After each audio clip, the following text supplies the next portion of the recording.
This video begins our coverage of the SQL query language. We're going to begin with simple select commands in which we retrieve data from a single table. And in our examples, we're going to be using a simple university database. We have 4 tables for different types of entities, so one for students, one for courses, one for rooms, and one for departments. And then we have 2 other tables that capture relationships between entities. The enrolled table captures relationships between students and the courses in which they are enrolled, and the majors in table captures relationships between students and the departments in which they are majoring. So we're going to be looking at a select command from a single table, and I'm showing you a sample query here, and we'll talk about it more in a moment. But first I just want to mention a couple of key points. One is that whenever we have a non-numeric column value in our command, we have to surround that value by single quotes. So here I have the non-numeric value grad, which is a piece of text, a string, and so I have to surround it by single quotes. I don't have to do that for numbers. And I also am not going to use quotes if what I've got is a table or column name, like student ID, enrolled, or credit status, or if I have a SQL keyword, like select, from, and where. So this will allow us to distinguish between things like columns, which will not have quotes around them, and pieces of text that will. So the basic syntax of a select command involves 3 clauses.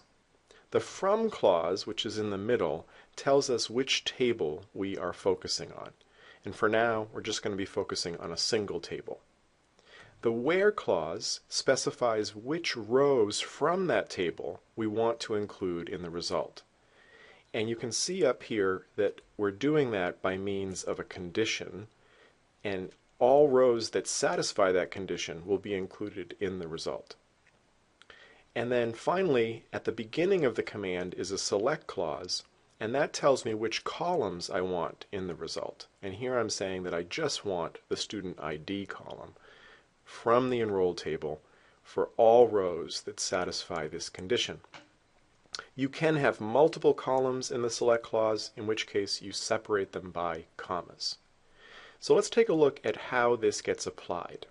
So we start with the entire table specified in the from clause. So in this case, it's the entire enrolled table, which again captures relationships between students, whose ID numbers are in the first column, and the courses in which they are enrolled.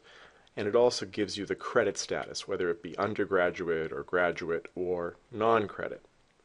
So we start out with the entire table, then we apply the where clause. And again, what that does is narrow it down to just the rows that satisfy the specified condition. In this case, the condition is that credit status has to equal the word grad. And so it picks out just those 2 rows, and we're essentially left with this portion of the original table. And then finally, we apply the select clause, which narrows it down to just the student ID column. And so our final result is shown down here in the lower right.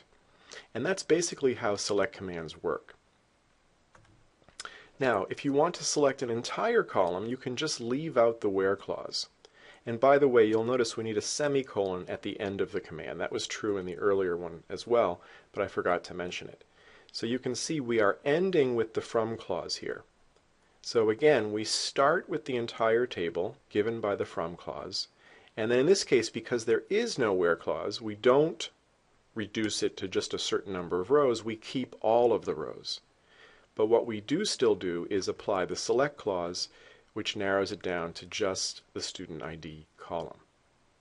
So you can do this, you can leave out the where clause whenever you want an entire column or an entire set of columns. You can also select entire rows by using an asterisk in the select clause. That says select all of the columns. So in this case, we again start with the entire enrolled table. Here we do have a where clause, so we're narrowing it down to just the rows in which credit status is grad. And then because the select clause has an asterisk, we keep all of the columns. In general, the where clause has to consist of some type of condition, which is an expression that evaluates to either true or false. And we'll see later these can get to be fairly complicated, but the simplest version is something like what we saw earlier, credit status equals grad, where we have just a simple comparison between a column and a particular value. And in general, you can include any column from the table or tables in the from clause. Here we just have one table, but later we'll see we can have more than one. And the results of the command will include only the tuples, only the rows, for which the selection condition evaluates to true. We can use any of these simple comparison operators, so less than and greater than look the way you would expect. For less than or equal to and greater than or equal to, we just put the equal sign after the less than or the greater than. Equal to in SQL is a single equal sign, and not equal to is an exclamation point followed by an equals. And we'll see examples of a lot of these as we go on. So let's practice by writing a query that finds the names and the capacities of all of the rooms in the room table that hold at least 70 people. Now in general, you want to be thinking about these three clauses, and it's usually a good idea to start with the from clause by figuring out which table or tables you need. And in this case, we know that it's the room table, so we can go ahead and fill that in.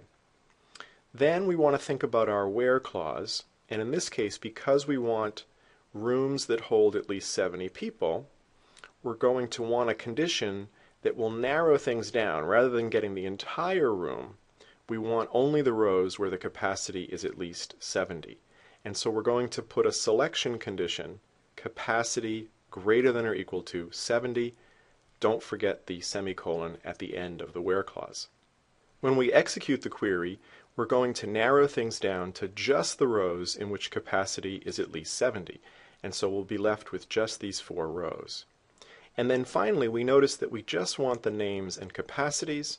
So in our select clause, we're going to put a list containing those column names separated by a comma. And that will reduce it to just those 2 columns. And this will be our final result.